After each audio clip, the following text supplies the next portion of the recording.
Hello दोस्तों, विशिष्ट short hand channel पर आप सभी का बहुत बहुत स्वागत है। प्लीज़ चैनल को लाइक, सब्सक्राइब और शेयर करें ताकि नई नई डिक्टेशन आप सभी तक जल्दी जल्दी पहुंच सकें और जल्दी से जल्दी आप सिलेक्शन पा सकें। स्टार।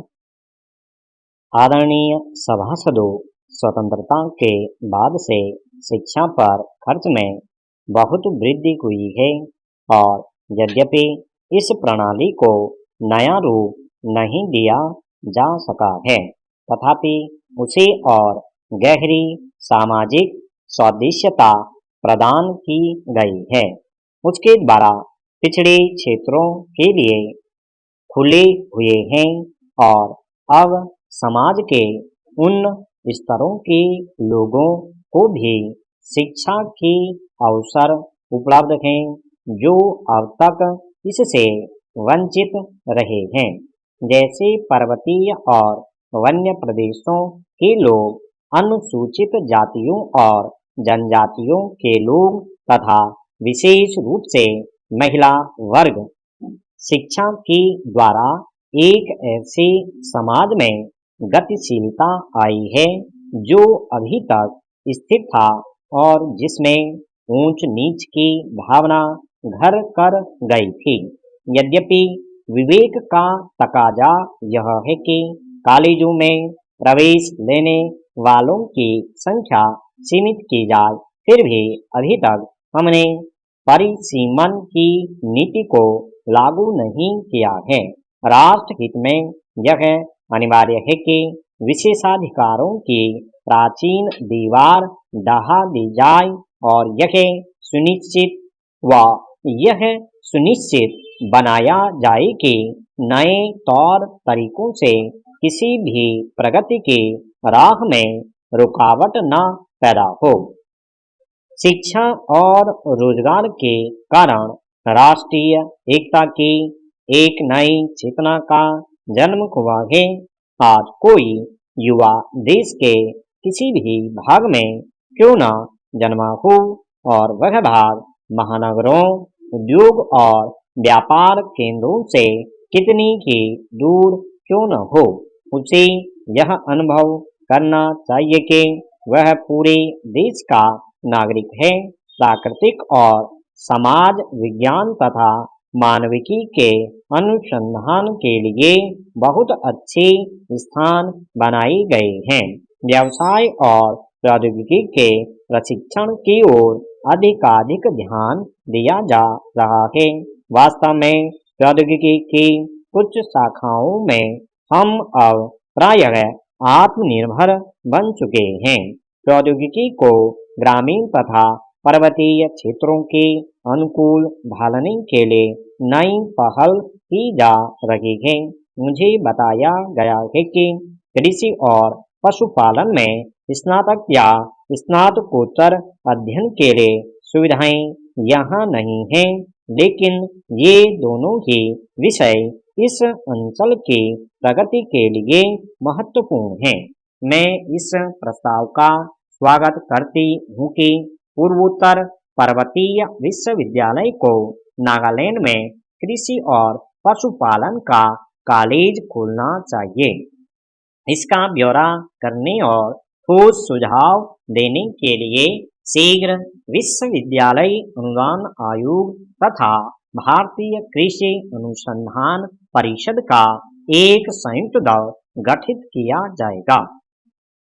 भारतीय शिक्षा की प्राचीन धारणा औपचारिक शिक्षा से कहीं अधिक व्यापक थी, क्योंकि उसका उद्देश्य ऐसे स्त्री पुरुषों का निर्माण करना था जो अपनी क्षमताओं और चेतना का अधिकतम विस्तार कर सकें। आज शिक्षा की उतनी ही परिभाषाएं पाएंगे जितने लोग हैं। मेरी परिभाषा बहुत सीधी सादी है। मेरी समझ से शिक्षा जिज्ञासा की भावना में निहित है। शिक्षित व्यक्ति वह है जो अपने मन और हृदय को सौंदर्य और अच्छाई के प्रति वस्तुतः उस सब के लिए उन्मुक्त रखता है जो उसके चारों ओर है और उसमें अपने लिए सोचने तथा निर्णय लेने की क्षमता होती है। शिक्षा से जीवन पर्यंत कुछ सीखने की प्रवृत्ति विकसित होनी चाहिए। अध्यक्ष महोदय, विश्व के सभी शिक्षा शास्त्रियों ने मातृभाषा को शिक्षा का माध्यम माना है। सभी विकसित देशों में मातृभाषा को शिक्षा के माध्यम के रूप में अपनाया गया है और कदाचित यही कारण है कि इन देशों ने विभिन्न क्षेत्रों में आशातीत प्रगति की है, क्योंकि मातृभाषा में शिक्षण देना सांस्कृतिक व राजनीतिक दृष्टि से तो युक्तिपूर्ण है कि विषय वस्तु की दृष्टि से भी इसका शैक्षणिक महत्व है। भारत में शिक्षा संबंधी विभिन्न आयोगों ने भी उच्च शिक्षा के माध्यम के रूप में मातृभाषाओं को स्वीकार किया है। सिद्धांत के रूप में भी सभी मानते हैं कि उच्च शिक्षा का माध्यम मातृभाषा या भारतीय भाषाएं हों, किंतु अंग्रेजी भक्त इसे सिद्धांत ही रखने देना चाहते हैं। इसे व्यावहारिक बनाने के लिए वे सदा इसे अव्यावहारिक कहकर टाल देना चाहते हैं।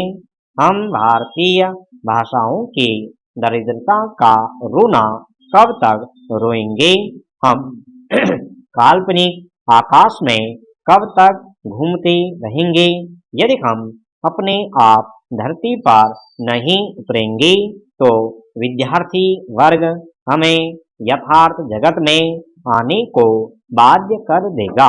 उच्च शिक्षा में भारतीय भाषाओं के माध्यम से शिक्षा देने से बहुत लाभ है। ऐसा होने से आम आदमी की रचनात्मक शक्तियों को विकसित होने के अनेक अवसर मिलते हैं। जन साधारण में ज्ञान विज्ञान का प्रचार प्रसार होता है।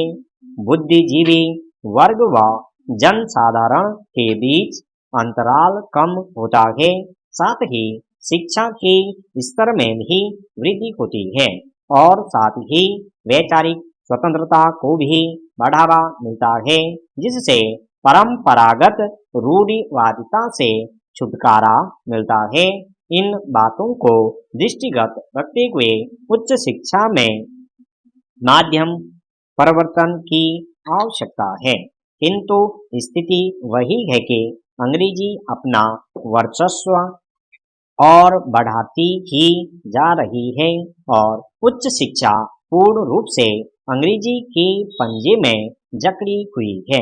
किंतु अभी तक शिक्षा शास्त्री यही सुझाव देते रहे हैं कि उच्च शिक्षा में यदि भारतीय भाषाओं को योजनाबद्ध तरीके से लागू नहीं किया गया तो शिक्षा के स्तर में गिरावट आ जाएगी।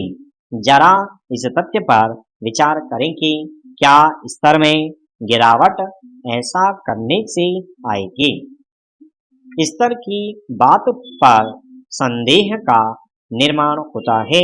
देश के सभी कोनों में हुए छात्र आंदोलनों के तात्कालिक कारण कुछ भी रहे हों, किंतु इस तथ्य से हम आंख मूंद नहीं सकते कि कक्षा के अंदर चल रहे धुआंधार अंग्रेजी भाषण को बिना समझे हुए सुनते जाने का कष्ट उठाने की अपेक्षा बाहर सड़क पर खुली हवा में उपद्रव करना छात्र के लिए अधिक स्वाभाविक है।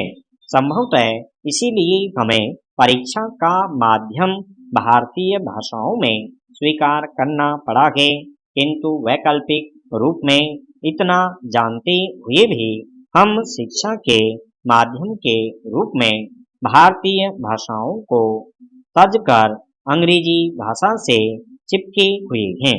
यह अस्वाभाविक क्रिया हो रही है। आज देश में अनेक महाविद्यालयों में इन्हें अंग्रेजी के भाषण सुनाए जाते हैं। यह छात्र अपने आप भारतीय भाषाओं की पुस्तकें पढ़कर परीक्षा पास करते हैं, यह स्थिति निराशाजनक है।